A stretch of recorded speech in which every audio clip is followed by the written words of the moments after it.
কথা আজকে আমি আছি এমন একটা গ্রাম, এটা ফলের গ্রাম বলতে পারেন, কারণ এই জায়গায় সব ধরনের হলো আমের মুকুল। আলহামদুলিল্লাহ প্রচুর পরিমাণে এই বছর আমের মুকুল হয়েছে। কিন্তু এই জায়গাটা মূলত 5 আগস্টের পর অনেক কিছু ভেঙে দেওয়া হয়েছে। এই জায়গাটা অনেক কিছু ছিল, এত বড় একটা আমের বাগান না, কিন্তু মানে কি বলবো, এরিয়াটা অনেক সুন্দর। এখন তো মনে করেন বর্ষা নাই, বর্ষাকালে এই জায়গায় যাতে আর এইসব গ্রামগুলো খুবই সুন্দর। আর এই বিকালবেলা মানে সকাল টাইমে এইসব গ্রামে কোনো পুরুষ লোক নাই বললেই চলে। ওকে, হ্যালো গাইস, আসসালামু আলাইকুম। আই হোপ আপনারা ভালো আছেন, আমি ভালো আছি। আর আজকে আমি আছি এমন একটা গ্রাম, এটা ফলের গ্রাম বলতে পারেন, কারণ এই জায়গায় সব ধরনের ফল চাষ করা হয়। এখন আমি যেই জায়গাটা আছে এটা হলো আমের বাগান। আর বাড়িফোরের আম নাম তো অনেক শুনছেন, বাড়িফোর, হাড়িভাঙা, এইসব হিমসাগর এইসব অঞ্চলে বেশি হয়। আর এখন আছি একটা বাগানে, মানে এইগুলো ড্রোন শট ছাড়া আপনাদের দেখাই কোনো দিন পারবো না। বিশাল বড় বড় একটা বাগান, মানে এটি বাগানের পর বাগান, ঠিক আছে। তা আর এমন একটা এলাকায় আছে, এই এলাকায় আপনার কি বলবো, মানে যা কেরু চাষ করে, অবশ্য যারা দুষ্টুবানি খান তারা তো অবশ্যই চেনেন কেরু। তারপর হলো তামাক পাতা, তারপর হলো আম, কাঁঠাল, সব ধরনের চাষাবাদ করা হয় এই জায়গায়। ফুল মূল যা কিছু আছে আমি সব কিছু দেখাবো। আর আজকে এটা আমার প্রথম দিন, ট্রেন থেকে নামলাম, সাথে আব্বু ছিল, এই কারণে ভিডিও বানাইতে পারি নাই। ইনশাল্লাহ খুব সুন্দর সুন্দর ভিডিও হবে। আর এইসব অঞ্চলে মাটির ঘর এখনও, আমার পিছনে অবশ্য আম গাছ, রোদ দেখে দেখা যাচ্ছে না। আমি সব কিছু আপনাদেরকে আস্তে আস্তে দেখাবো, চলেন লেটস গো গাইস। এটা হলো পেঁপে বাগান, মানে যেটা পেঁপে বাগান এইটা তো বিশাল বড়, মনে করেন আপনার কি বলবো, মানে এইটাই বাই ড্রোন শট ছাড়া। এই হলো আমের মুকুল, আলহামদুলিল্লাহ প্রচুর পরিমাণে এই বছর আমের মুকুল হয়েছে। আর এটার পাশে হইলো যে আপনার ভুট্টা গাছ। আমি সব কিছু আস্তে আস্তে আপনাদেরকে দেখাবো অনেক। আর বললাম না ভাই, এই গ্রামে পেশায় সবাই বেশিরভাগ কৃষিকাজ করে। আর মানে এই জিনিসগুলো অনেক ভাল লাগে। আমার পাশে হয়েছে এটা হলো আপনার পেঁপে। Good morning. আর আজকে তৃতীয় দিন এই মুজিবনগরে আছি। আর আজকে এই গ্রামের বিষয়ে একটা মানে মজার তথ্য হইলো, এখন আমি যেই গ্রামটা আছি এই গ্রামের বৈশিষ্ট্য হইলো আপনাদের শহরের মতন যে জায়গায় ঘর বাড়ি, মানে প্রচুর পরিমাণে এই এলাকায় ঘর বাড়ি, মানে ফাঁকা কোনো জায়গা না, ফাঁকা কোনো এরিয়া নেই। এই সমস্ত জায়গায় শুধু ঘর বাড়ি, অন্য কিছু নাই, মানে পুষ্করিণী নাই, পার্সোনাল কোনো কবরস্থান নাই। মানে এই জায়গায় পুরো একটা গ্রামের ভিতরে যারা মারা যাবে একখানে এসে মানে কবর দেওয়া হয়, মানে পার্সোনাল কের কোনো কবরস্থান নাই। আর যে জায়গায় ধানি জমিন বা চাষাবাদ করে, আম চাষ করে, এইসব অঞ্চলে শুধু ওই জমিন, মানে এর বাইরে কিছু নাই। আমি দেখাচ্ছি, এটা হলো কবরস্থান, মানে পুরো একটা গ্রামের যত মানুষজন মারা যাবে এই কবর এখানে মাটি দেয়। আর সেকেন্ড হইলে এইটা হলো মসজিদ, মানে আগে এই মসজিদে পুরো গ্রামের লোকজন সবাই নামাজ পড়া হইতো। এখন মানে পাশে আরও একটা মসজিদ হয়েছে, 2টা মসজিদ হয়েছে, কিন্তু আগে সবাই এই গ্রামের পুরো একটা গ্রামের আপনার মানে 200-300 ঘর বাড়ি আছে, পুরো সবাই মিলে এই মসজিদটায় নামাজ পড়া হইতো। মানে গ্রামটা আসলেই মানে সবার ভিতরে বন্ডিং ভালো, মানে কের ভিতরে কোনো রেশারেশি নাই বা আশা বিষয়, মানে এই জিনিসটা খুবই ভালো লাগে এই জায়গায় কালচারটা।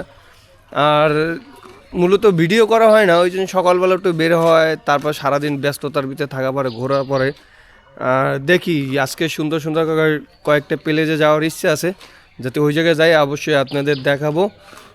আর আমার এই 4-5 দিনের জার্নি মিলে একটা ভিডিও বানানো হবে, লেটস গো। আর আজকে যাচ্ছি মোটু মার্কেটে এই যে অঞ্চলের। আর এখন মানে বাইক তো খুলনা ধুয়েছি, তাতে কি হয়েছে, বাইক অলরেডি আরেকটা ম্যানেজ হয়ে গেছে, মানে বাইক ছাড়া তো আর চলা যায় না। আর এইসব গ্রামগুলো খুবই সুন্দর। আর এই বিকালবেলা মানে সকাল টাইমে এইসব গ্রামে কোনো পুরুষ লোক নাই বললেই চলে, সবাই খেতে কামারে চাষাবাদে চলে যায়। বিকাল টাইমে ভাই পুরো আপনার ছোট ছোট কিছু টঙের দোকান আছে, এত পরিমাণ লোকজন হয়। আর এখন আবহাওয়াটা অনেক সুন্দর লাগতেছে। আর কালকে খুবই ক্লান্ত ছিলাম, কারণ ট্রেনে জার্নি করে আবার অনেক জায়গায় দৌড়োদৌড়ি করা লাগছে, সেই কারণেও তেমন একটা ভিডিও করতে পারি নাই। আজকে ইনশাল্লাহ সুন্দর সুন্দর আপনাদের ভিডিও দেওয়া যাবে। আর এদিকে ন্যাচারাল জিনিসগুলো আমি তুলে ধরার বেশি চেষ্টা করব। আর এদিকে বেশিরভাগ এখন চাষাবাদ হচ্ছে, বেশিরভাগই হচ্ছে ভুট্টা, ধান।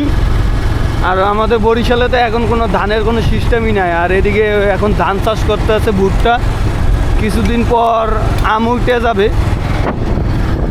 আর মূলত এইসব অঞ্চলে আওয়ার উদ্দেশ্য হইলে আমের জন্য, কারণ আমাদের একটা আমের ব্যবসা আছে ছোটোখাটো। আর এদিকে কিছু পার্টিদের সাথে কথাবার্তা বলতে আসছি, আরও অন্য অন্য জায়গায় যাব আমের মোকামে, সেগুলো তুলে ধরার চেষ্টা করব। কিছু ভিডিও স্মৃতি হিসাবে থাইকে যাইব, সব ভিডিও ভিউয়ার্স লাইক সাবস্ক্রাইবার আশা করি না। অনেক ভিডিও স্মৃতি হিসাবে থাকার মতো, কারণ মোবাইলে অনেক কিছু থাকে না। আমার মোবাইলে এর আগে বহুত ফটো ছিল, ওগুলো আইজো কাইলো ডিলেট হয়ে যায়, কিন্তু আমার ইউটিউবের কন্টেন্টগুলো এগুলো দীর্ঘদিন থাইকে যাব, সেই কারণে উদ্দেশ্য করা। চলেন আপনাদের সাথে পরবর্তীতে কথা হচ্ছে, লেটস গো।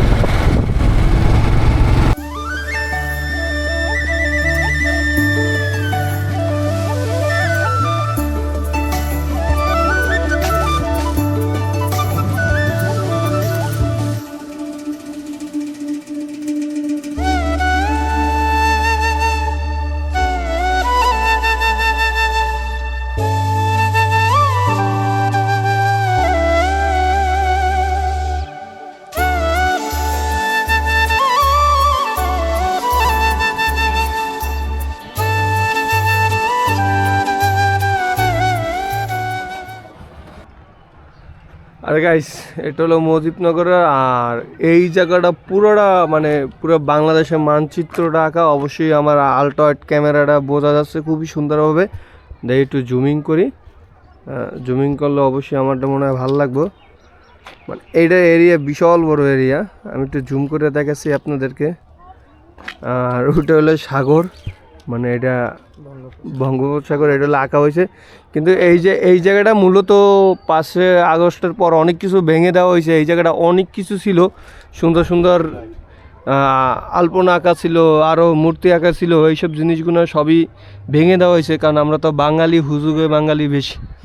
মানে কিছু কিছু জিনিস খামাকা ভাঙা হয়েছে, জানি ওই যে বঙ্গবন্ধুর ছবি ভাঙা হয়েছে, সেটা হলো অন্য বিষয়, আমি ওই বিষয়ে যাইতে চাই না। কিন্তু এই জায়গাটা অনেক কিছু আঁকা ছিল বা অনেক কিছু ভাস্কর্য ছিল, সব অ্যাভারেজে ভাঙিয়ে দিয়েছে। অনেকে বুঝে ভাঙছে, অনেকে না বুঝে ভাঙছে, কিছু লোক আবেগে ভাঙিয়ে দিয়েছে। আর এইটার এরিয়াটা আসলে ড্রোন শট ছাড়া দেখানো সম্ভব না, তারপরে আমি দেখাচ্ছি। আর এই সাইডে আম বাগান, আপনারা যেগুলো দেখতেছেন হলুদ হয়ে রয়েছে, বৈদ্যনাথতলা, মানে যেগুলো দেখতেছেন হলুদ হয়ে রয়েছে, এগুলো সব আমের মুকুল। আর এইসব গাছগুলো অনেক বড় বড় গাছ। আর গাইছে এই হইলো অবস্থা। 5 আগস্টের পর এগুলো সব কিছু ভেঙে দেওয়া হয়েছে। আর এইগুলো সেই মূর্তিগুলো, আর এই জায়গায় ভিতরে অনেকগুলো ভাস্কর্য ছিল, যেগুলো দেখতে অনেক সুন্দর লাগতেছিল। এখন এগুলো নাই, মানে কেমন তো খালি খালি লাগে জিনিসটা। এই জিনিসগুলো খুবই সুন্দর।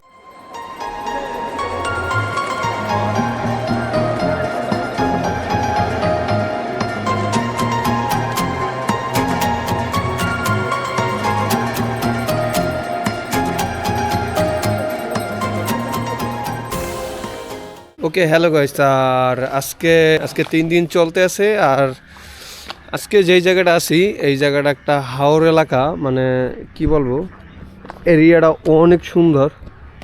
এখন তো মনে করেন বর্ষা নাই, বর্ষাকালে এই জায়গায় যাতে আপনারা আইসা যাতে কেউ যাতে বলে এটা নদী, মানে অপরিচিত হলে আপনি বিশ্বাস করতে বাধ্য হবেন, কারণ এই জায়গাটা বিশাল বড় এরিয়া। আর এই জায়গাটা বর্ষাকালে বেশ সুন্দর লাগে, এখন তো পানি অনেকটা কমে গেছে। আর এই হলো এরিয়া। তারপর আমি চেষ্টা করি সামনের দিকে যাওয়ার। আর আপনি তো বুঝতে পারতেছেন যে এটা পানি কোন তৈ তোড়ে, এই হইলো সিঁড়ি এইটার। অবশ্যই সামনের দিকে আর যাবো না। আর এইসব অঞ্চলে মানে মোটামুটি এইসব এলাকার লোকজন এই জায়গায় গোসল করে, মেয়েরা হোক ছেলেরা হোক, সেই কারণে আর সামনের দিকে যাব না। আর মানে সব কিছু মিলে একটা ভিডিও হবে, সেই কারণে 3-4 দিন মিলে একটা ভিডিও বানাইতে আসি। মূলত চাষি হয় আম। আর আপনাদের অবশ্যই আমি একটু জুম করে দেখানোর চেষ্টা করতে আছি কত বড়, মানে এইটা আমার ক্যামেরায় আসতে আসে না অত দূর। এটা বিশাল বড় এরিয়া দেখেন। অনেক বড়। আমি যে জুম ছাইড়িয়া দেই, যেতে মনে ওকে হ্যালো গাইস, আর মূলত কন্টেন্ট আর রেগুলার করা সম্ভব হয় না। রেগুলার বলতে কন্টিনিউ করা সম্ভব হয় নাই, কারণ একটু ব্যস্ততা ছিলাম। পার্টিদের সাথে কথা বলা, একটু দেখা সাক্ষাৎ করা, অন্য অন্য জায়গায় মুভ করা, সেই কারণে আর ক্যামেরা বের করা হয় না। ক্যামেরাটা ছিল আর এক বাসায়। আর গাইস, কন্টেন্টটা কেমন লাগছে অবশ্যই কমেন্ট করে জানাবেন। আর এটাও বললাম না, অনেক কিছু স্মৃতি হিসাবে থাইকে গেল এই পারপাসে করা। এটা অনেক কিছু শিক্ষণীয় ব্যাপার বা এই টাইপের কোনো কিছু না। আর গাইজ, ভিডিওটা বেশি বড় করবো না, এমনিতে জানি ভিডিওটা লং হয়ে গেছে। আর গাইজ, আমার চ্যানেল নতুন হয়ে থাকলে অবশ্যই চ্যানেলটি সাবস্ক্রাইব করুন, পাশে বেল বাটনটি অন করে দেবেন।